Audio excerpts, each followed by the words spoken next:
We're looking at the readings for June 20th, and now we're going to look at the psalm.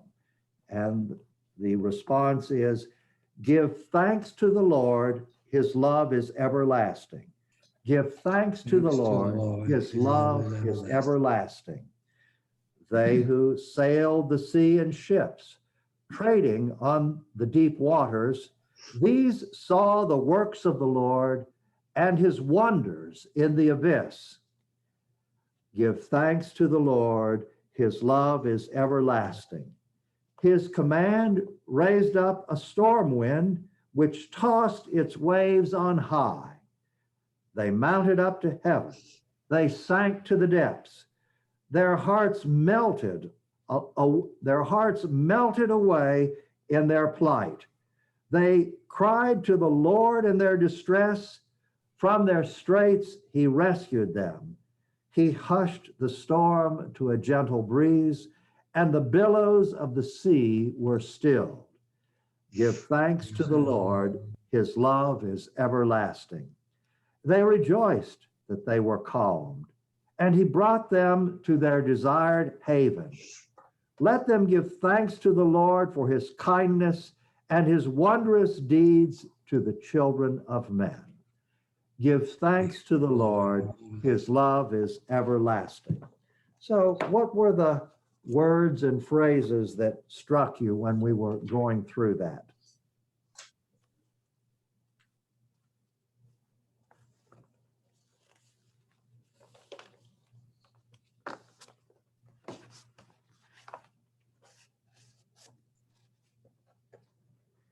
That was hard for me to read.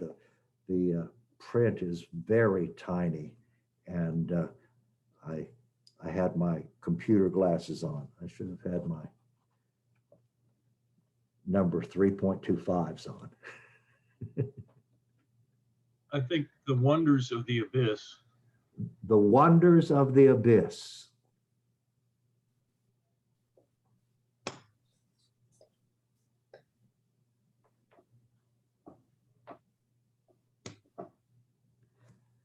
Okay, I'll take us through. I'll start with some insights from Fuller. This is from his book, Preaching the Lectionary, put out by Liturgical Press. In this psalm, 4 groups are invited to give thanks. The 4th group consists of those who have been rescued from a storm at sea.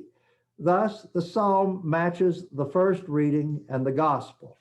The key words linking the psalm with the gospel occur in verse 29, he made the storm be still. In fact, this verse is held by some to be part of the literary background for the gospel reading. And then some background from Diane Bergant, Preaching the New Lectionary, also by Liturgical Press. She gives some of the mythological background for the psalm. Yam is the Hebrew word for sea, and it's also the name of an ancient Canaanite god. For my dissertation, there's only one place in the Bible that might say that the Lord walks on the sea. I did mine on Jesus walking on the water on the sea. And so I went to Brother Aloysius, my Hebrew teacher, and he says, well, the first thing you got to know is that, he had a Brooklyn accent, the first thing you got to know is that Yam might be the sea, but it might be the sea monster. And the high places on the sea, that might be waves, but it also might be those curls on the back of the dragon's back. And so you can't really tell whether the Lord's walking on the sea or whether he's trampling down a sea dragon. Okay. So in many ancient Near Eastern myths, the sea is defeated in a primeval battle by a warrior deity.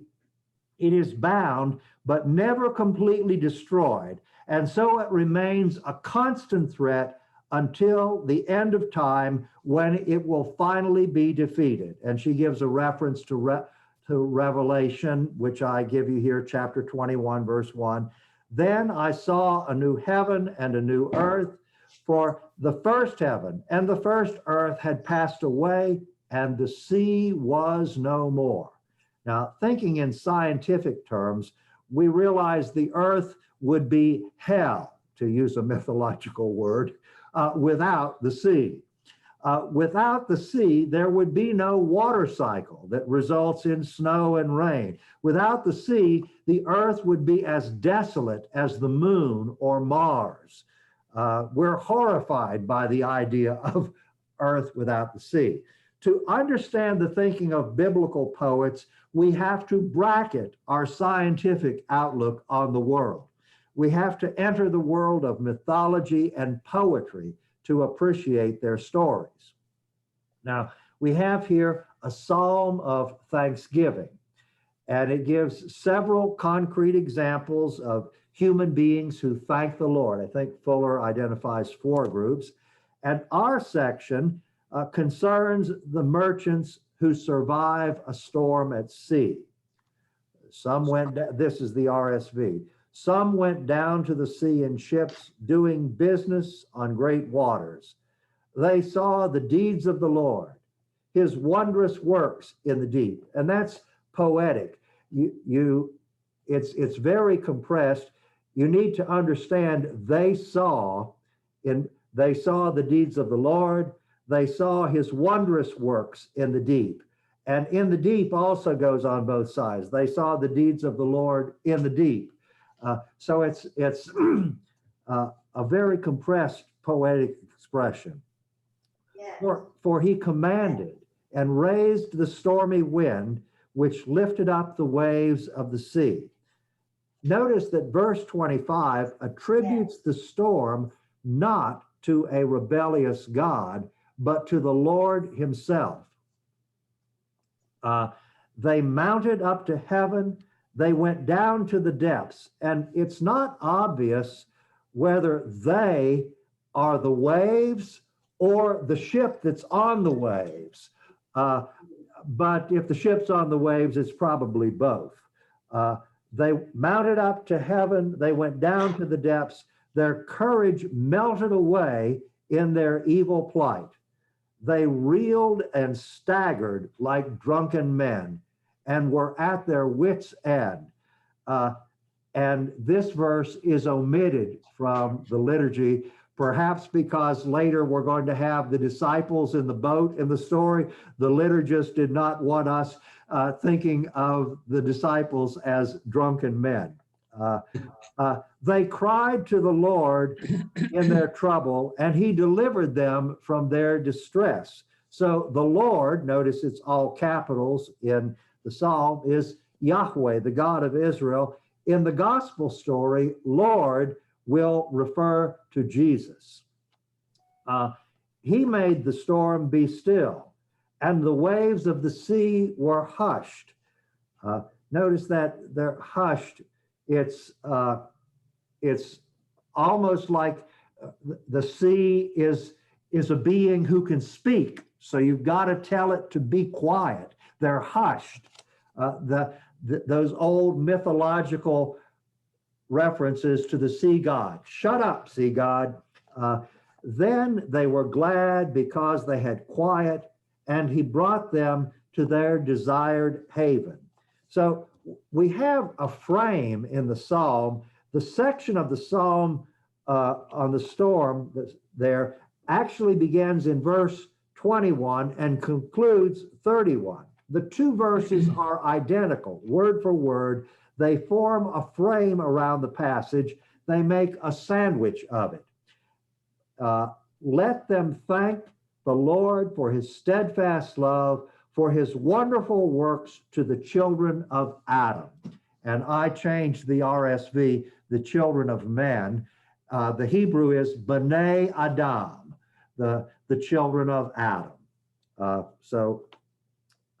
The English was more sexist and patriarchal than it needed to be. A literal translation, the is even better. So the liturgy paraphrases these verses and makes them into the response, give thanks to the Lord, for his love is everlasting.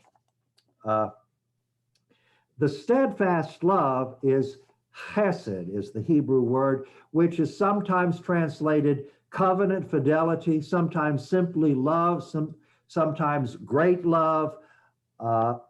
And in the Greek Old Testament, the word is translated here and in many other places as eleos. It's related to the verb eleison, have mercy. Eleos is mercy. This word ultimately underlies the mercy of Lord, have mercy, and Lamb of God, have mercy on us. That eleos is there in the Greek. The biblical concept of mercy is much, much richer than simply forgiving sins. It means concrete help in any type of emergency. Have mercy on us, Lord. There's a hurricane. Have mercy on us, God. The Democrats are out of control. Have mercy on us, God. The Republicans are out of control. Have mercy on us, God. The bishops are out of control. The Southern Baptist Convention, whoever's doing it. It's characteristic of the Lord's behavior, mercy is, and the Lord expects his people to act that way too. I'll end with a quote attributed to Jesus by Luke, found only in Luke. Be merciful, even as your Father is merciful. That's a lot more than forgiving people. It includes that, but it means help them out when they need it. Since I did in my presentation basically a second translation, the RSV, we won't go through another one here. But any questions or comments or observations?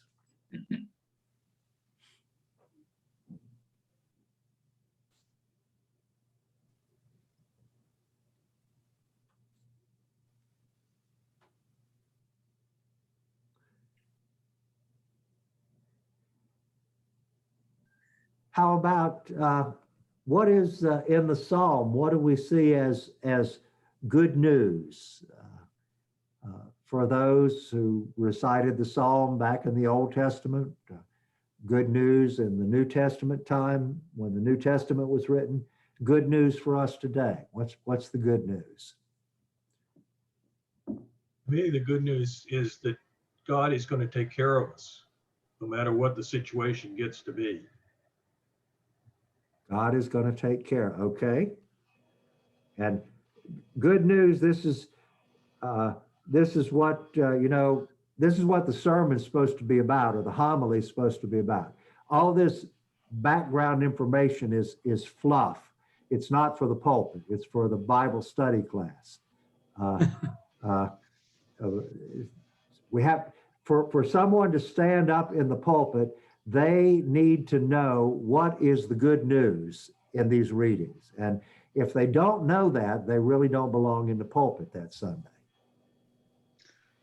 Well, that really makes me realize the significance of the Pope Francis's constant reliance on the word mercy, though he may never say it just the way you did just now, Father, that it's beyond forgiveness. You know, that's a step up. And I'm glad that you brought that out, because I see how many times over and over that word is used with reference to things that the Pope has written in the last, 8 years?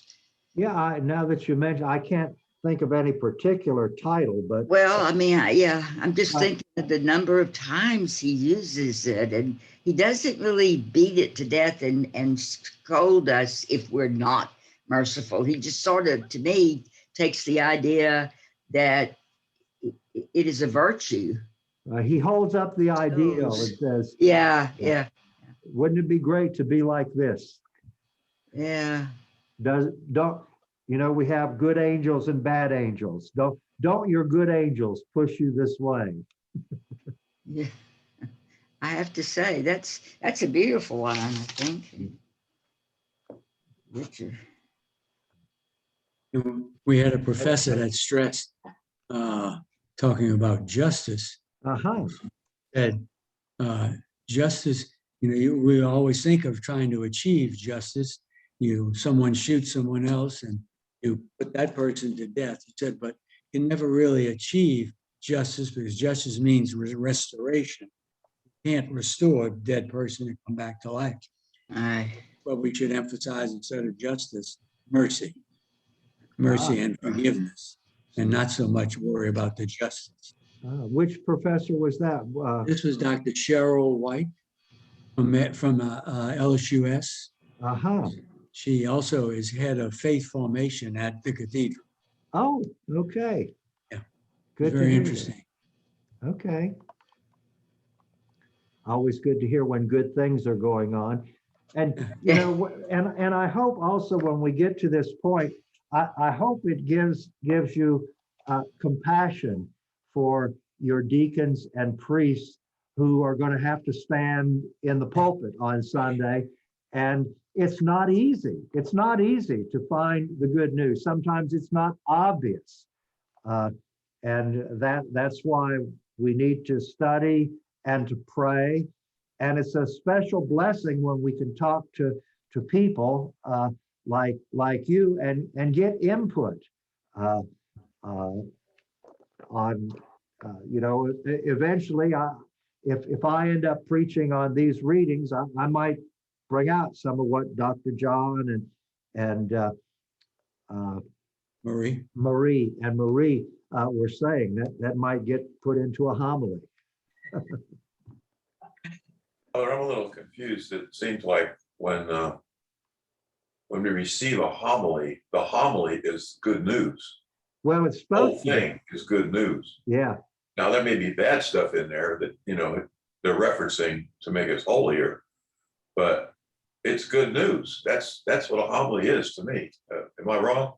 Well, you certainly have the ideal correctly in your mind. But like I know of someone, God rest him, who was a holy priest, but he often fussed in the pulpit, scolded in the pulpit, and people would leave feeling worse than when they came in. I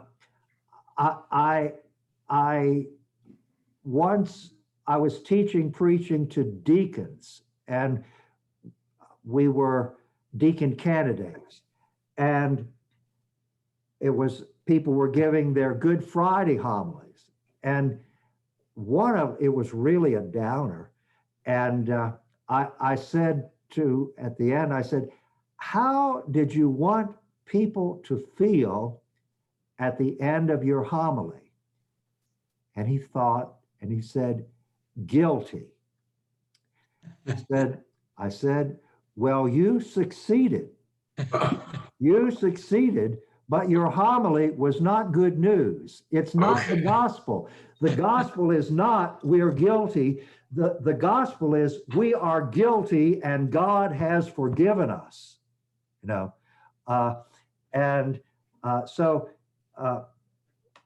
that's the problem. And I guess what I should have said is the homily is supposed to be good news. Right.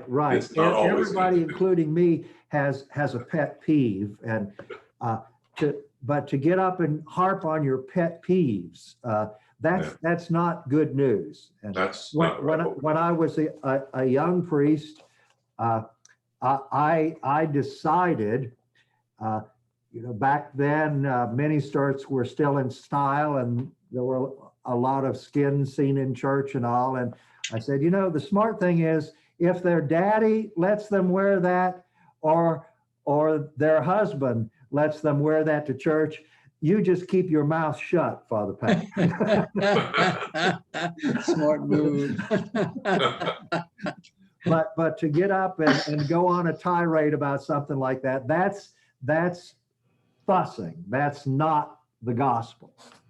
So, Well, I have to tell you, Father, that recently the bishop, I guess it was around the Easter, somewhere in the Easter season, that part I can't remember. I just remember the one line that he said, and there are a lot of little children, believe it or not, at the cathedral, a lot of younger parents now, but he used the line, everything, and he said it in just that Arkansas, like he likes to use sometimes. He said, everything's going to be all right. And I thought after he had given the things that we were worried about in the pandemic, and we couldn't come back and we couldn't sit close to each other. And then, but he ended with that line. He began, he ended with that.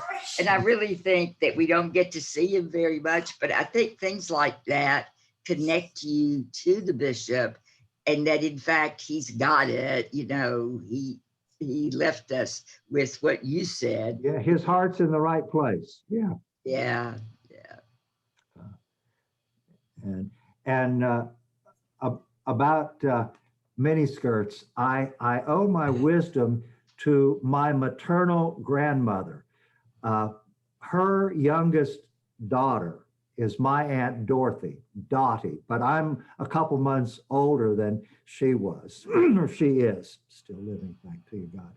And once when I was visiting, and after she left the room, Grandma commented to somebody, that's an awful short skirt she has on.